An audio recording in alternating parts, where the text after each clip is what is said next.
இனியாவோட கல்யாணம் நல்லபடியா முடிஞ்சதுக்கு அப்புறமா எல்லாருமே இனியாவை பாக்கியாவோட வீட்டுக்கு கூட்டிட்டு வந்துடுறாங்க. அதுக்கப்புறமா இனியாவை தனியா கூப்பிட்டு பேசின பாக்கியாவும், நீ என்னதான் கல்யாணம் பண்ணிட்டு போனாலும் உன்னோட கெரியரையுமே நீ ஒரு கண்ணா பாத்துக்கணும்னு சொல்லிட்டு அவங்களுக்கு அவங்களோட வாழ்க்கைக்கு தேவையான அட்வைஸ் எல்லாத்தையுமே பண்ணிட்டு இருக்க. அப்போ அங்க வந்த கோபியுமே இனியா கிட்ட இந்த மாதிரி எதுக்காக நீ கல்யாணம் பண்ணிக்கோன்னு சொல்லிட்டு நான் அவசரப்படுத்தினேன்ற காரணத்தையுமே சொல்ல ஆரம்பிக்க, இனியாவும் அதான் கல்யாணமே முடிஞ்சிருச்சு, இதுக்கப்புறமா நீங்க காரணம் சொல்லி என்ன ஆக போகுதுன்ற மாதிரியே பார்த்துட்டு இருக்காங்க.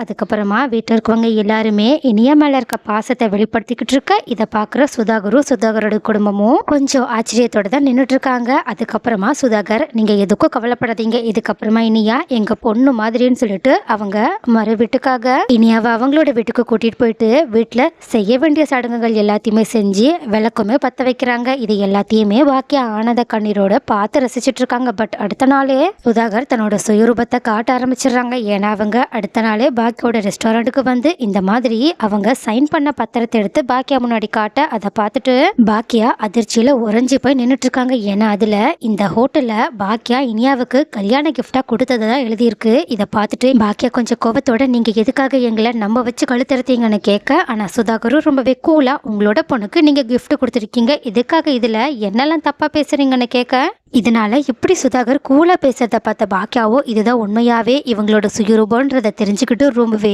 கோபத்தோடையும் அதை விட அதிகமான அதிர்ச்சியிலையும் இதுக்கப்புறமா நம்ம என்ன பண்ண போறோன்ற கவலையோடையும் நின்றுட்டு இருக்காங்க. ஸோ இதுக்கப்புறமா தான் கையை விட்டு போன ஹோட்டலை எப்படிதான் பாக்கியா சுதாகர் கிட்ட இருந்து மீட்க போறாங்க, பாக்கியா அடுத்து என்ன பண்ணா அந்த சுதாகருக்கு சரியான ஆப்ப வச்ச மாதிரி இருக்கும். அது மட்டும் இல்லாம இனியாவுக்கு மட்டும் இந்த விஷயம் தெரிஞ்ச அடுத்து அவங்களோட ரியாக்ஷன் என்னவாதான் இருக்கும். ஒருவேளை கோபி இந்த விஷயத்துல பாக்கியாவுக்கு உதவி பண்ணுவாங்களா, அப்படி இல்லைன்னா தன்னோட பொண்ணோட வாழ்க்கைக்காக அவங்க பாக்கியாவை மறுபடியுமே அடக்கி ஒடுக்கி அமைதிப்படுத்தணும்னு தான் நினைக்க போறாங்களா என்ன?